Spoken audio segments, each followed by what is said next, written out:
GST பத்தி ஒரு video போட்டிருந்தாங்க. ஃபேக் ப்ராடக்ட் விக்கிறவன் எப்படி ஜிஎஸ்டி கொடுக்க முடியும் அப்படின்னு கேட்டிருந்தாங்க. ஆக்சுவலா பாசிபிள் தான்.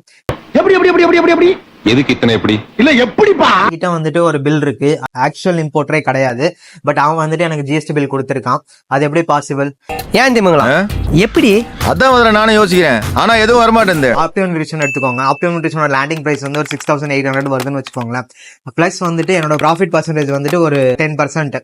ஸோ ஒரு 600 ப்ராஃபிட். அது இல்லாம ஒரு 18% ஜிஎஸ்டி போட்டா அரௌண்ட் 8000 மேல வந்துட்டு செல் பண்ண வேண்டியதா இருக்கு. அவ்வளவு பிரைஸுக்கு வந்து கஸ்டமருக்கு கொடுத்தா எந்த கஸ்டமருமே வந்து வாங்க மாட்டாங்க. சோ இங்க வந்து எப்படி பண்ணுவாங்கன்னா, மேக்ஸிமம் எவ்வளவு பர்ச்சேஸ் பண்றாங்களோ அதுக்கு உண்டான சேல் தான் வந்துட்டு ஜிஎஸ்டி வந்து ரெஜிஸ்டர் பண்ணுவாங்க. ஃபார் எக்ஸாம்பிள் இந்த மந்த் வந்து ஒரு 10 lakhs நான் பர்ச்சேஸ் பண்றேன்னா என்னோட சேலுமே வந்து 10 lakhs குள்ள தான் நான் வந்து காட்டுவேன். மீதி வரது எல்லாமே வந்து சேல்ல காட்ட மாட்டாங்க.